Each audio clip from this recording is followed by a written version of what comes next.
So I'm at Split Rock Lighthouse, and I got a 35% discount because there's construction going on around here. And I am known for loving a good orientation film, but I must say, theirs is one of the best I've ever seen. Definitely check out the video.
I don't love heights, and windy stairs are not fun, but this was so cool.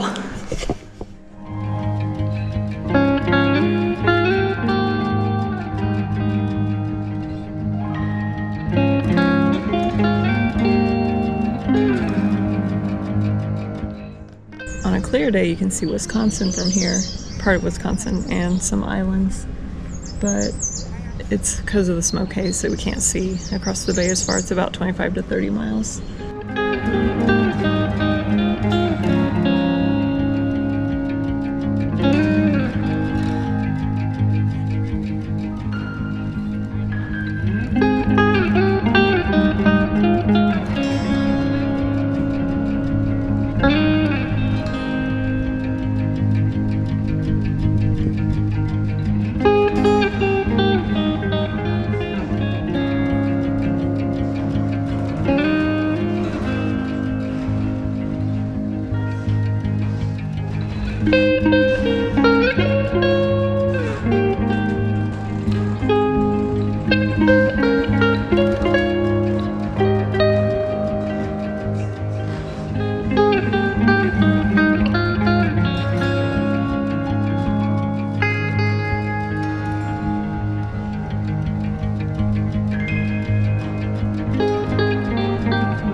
This is the keeper's house, or what it would be like.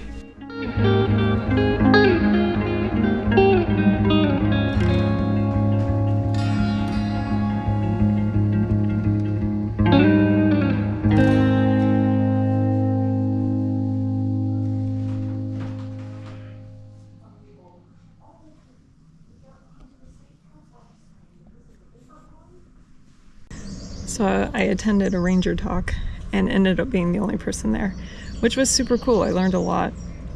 Basically, when this lighthouse was first constructed, the only way to get to it was by water. So even when they were building it, they had to boat in everything, and they just created some kind of like hoist system to get supplies from the boat up to the top of the cliff to build the lighthouse. And then, of course, when the highway came in, that changed the situation for getting supplies in and out easier. And in November of 1905, there was a huge storm, and because of all the discovery of ore, there was a lot of ore being, like tons and tons of ore being shipped out of here, or from Duluth, across the Lake Superior.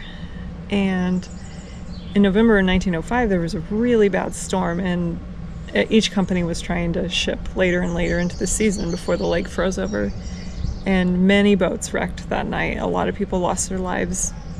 And it was after that that they pressed Congress to create lighthouses and foghorns to keep boats safer, which became obsolete. This lighthouse was in service for about 69 years. But then with changes in technology, they it just was obsolete to run a lighthouse. But this place is really cool. It is definitely worth a visit.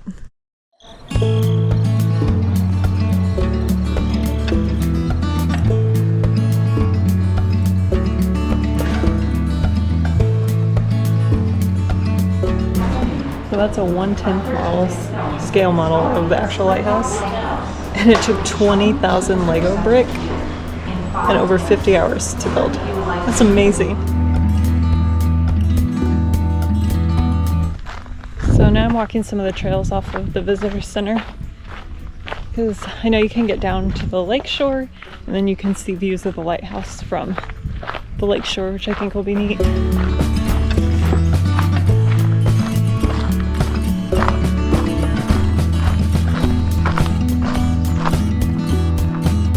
This is remnants of the tramway that they used to get things from boats up the cliff.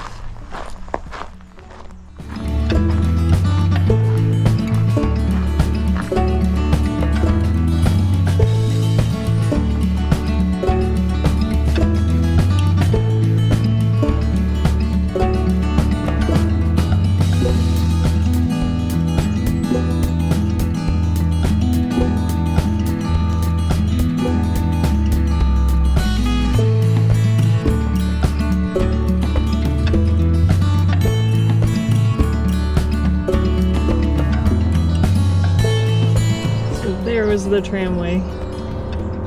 Get things from the boat up the cliff to build and then eventually supply the lighthouse at the top.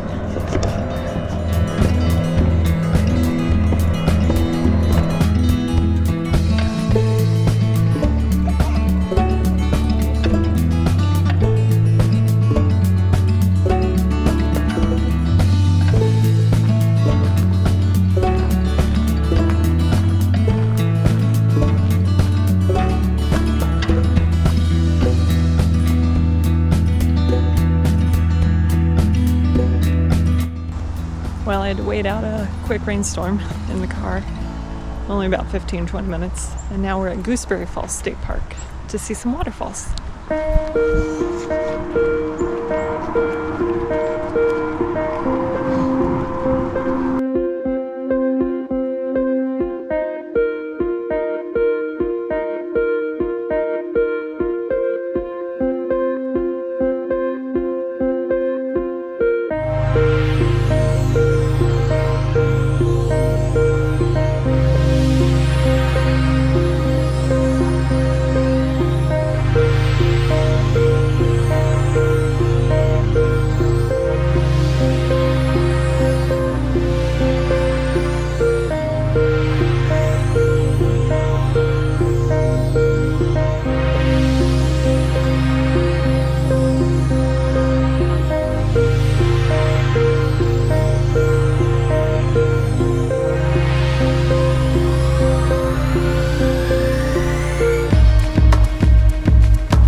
Too far to the first set of falls, and you just kind of climb around and explore.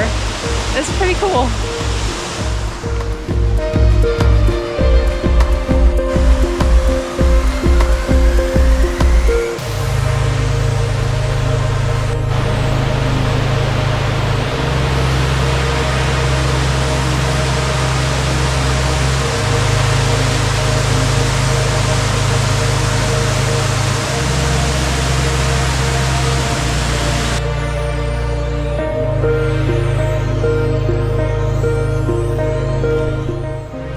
The first area is pretty crowded because it's easy to get to and then there's a lot to explore. But if you continue on the falls loop past that first main area, the crowd thins out a lot.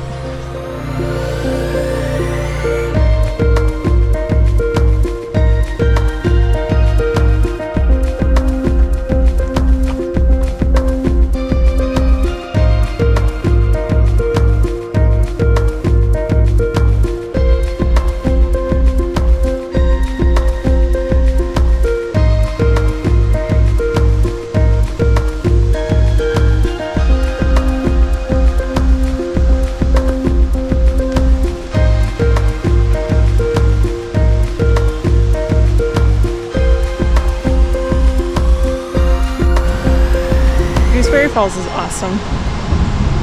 Knowing what I know now, I would have probably gotten here really early in the morning because it is so popular, but I can see why it's popular. It's a great place to hang out.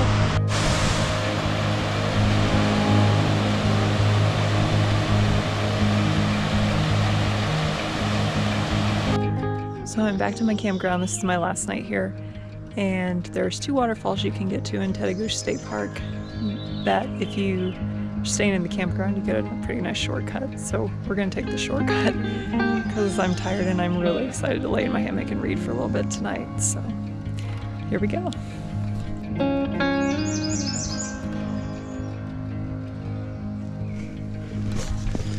That rabbit is huge. That was amazing.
Done 142 steps so far. Last stretch, I hope. So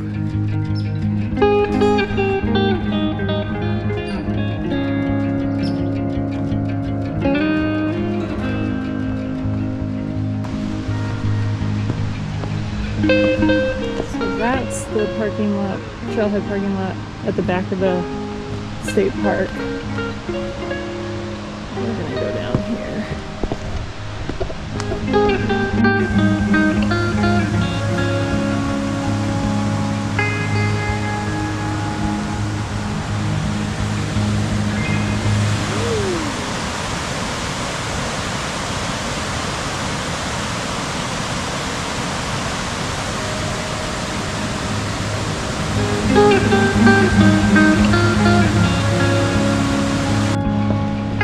So past that last viewpoint I showed you, there used to be a bridge where you could cross over and pick up the trail that goes on the other side.